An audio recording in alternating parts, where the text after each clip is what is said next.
Hey YouTubers, welcome back to my YouTube channel, and for today's video, you will learn about the 12 strikes in arnis.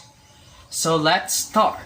So before we will proceed to the demonstration of the 12 strikes in arnis, let's tackle first what is arnis.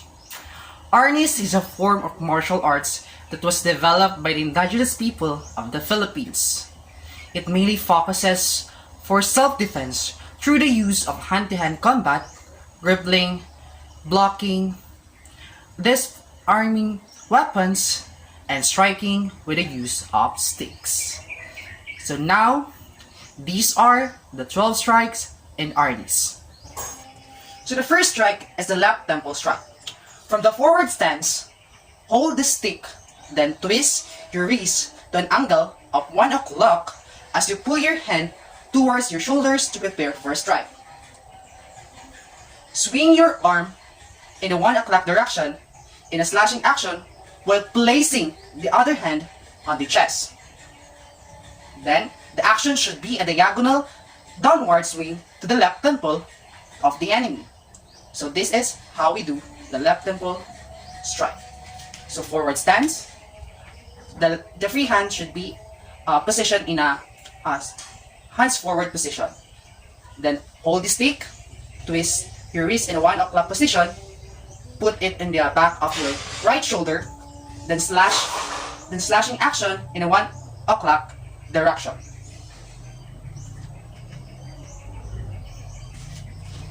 Number 2 strike is the right temple strike. It's similar to the left temple strike, but the only difference is that the stick should be angled in 11 o'clock position. So let's do the right temple strike. So hold the stick, put it on the back of your left shoulder, then the position of your free hand should be in a hands forward position. Then slash action in 11 o'clock position. Then put your left hand or the free hand on the chest. So that is the right tempo strike. For the third strike is the left shoulder strike or left torso strike. The left torso strike involves the practitioners to extend the lead hand when striking to deliver maximum force. This strike is a diagonal forehand slashing swing towards any part of the body between the shoulder and hips. The turning force must initially come from the rear foot, then followed by the rotation to make the blow more effective. So this is how to do the left torso strike or the left shoulder strike. So forward stance, hold the stick, put it in the back of your right shoulder, then position your free hand in a hands forward position. Then slash action in a diagonal action. Then hit the shoulder or the hips between the shoulder and hips of the opponent.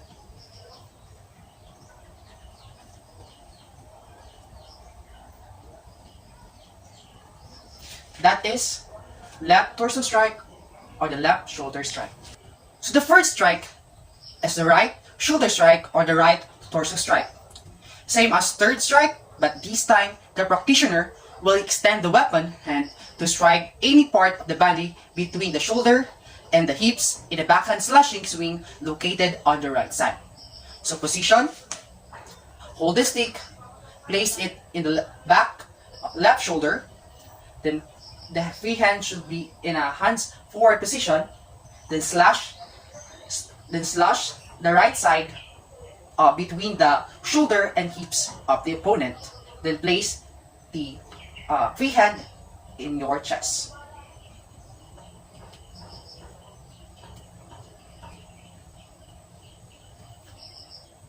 That is right shoulder strike or the right torso strike. The fifth strike is the stomach strike or the thrust strike. This strike is a powerful strike that can cause a fatal damage in organ in the abdominal area. So in this strike, the practitioner will thrust the weapon hand to the stomach and is followed by an upward motion that will cut through his opponent's body. So position, hands forward, the free hand, then place hold the stick and place it on your stomach. Then upward motion that will cut through his opponent's body. That is stomach strike or the thrust strike. For the number 6 strike is the left chest strike. In this strike, the weapon hand is then extended to the front with the palm facing outward and the elbow keep up, where this strike can cause damage to the rib cage. So position, hands forward for the free hand, elbow keep up, then keep the chest of the opponent and place the free hand on your chest.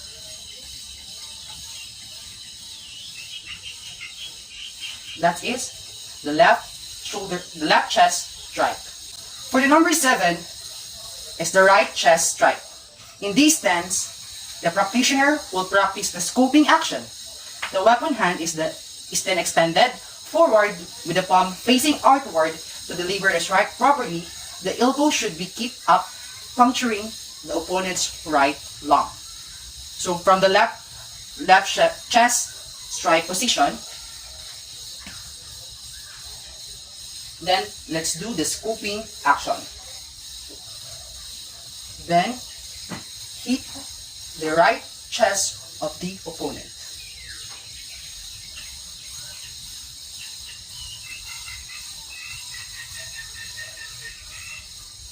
That is right chest strike. For the number 8 strike is the left knee strike or left leg strike. In this technique, the practitioner will deliver a powerful strike to the opponent's lower leg, mainly the knee, the ankle, or the ankle, which throws up the opponent's balance and immobilize him. By doing this, the warrior is supposed to lower his body, extending the weapon arm, holding his palm upward and hit any part of the opponent's lower leg. So position, hands forward, the free hand, then place the holding stick upward in an open, holding his palm upward. Then hit any part of the leg of the opponent.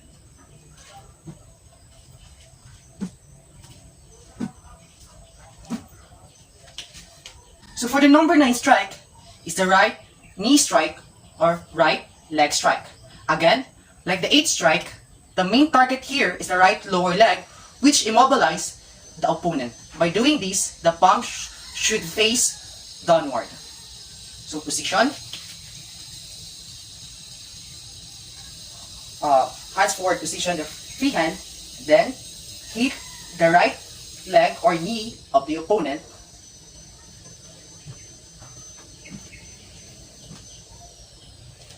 That is the number 9 strike. So for the number 10 strike is a left eye strike.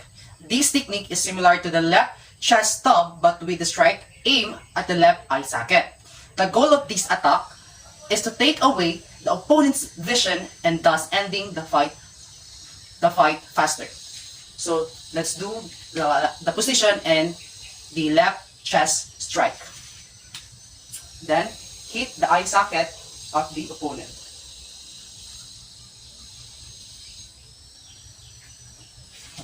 So for the number 11 strike is a right eye strike. Same as the 10 strike technique, to execute it properly, the practitioner will have to hold his elbow down, poking the right eye of the opponent. So let's do the left chest strike position. Then we will do the scoping action. Scope, then strike the right eye of the opponent.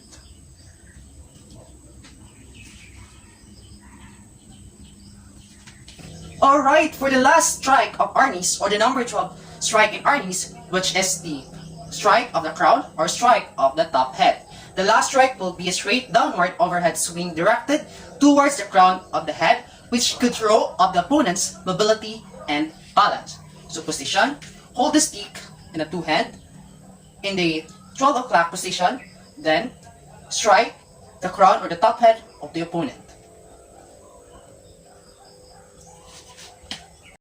And these are the 12 strike in arnis.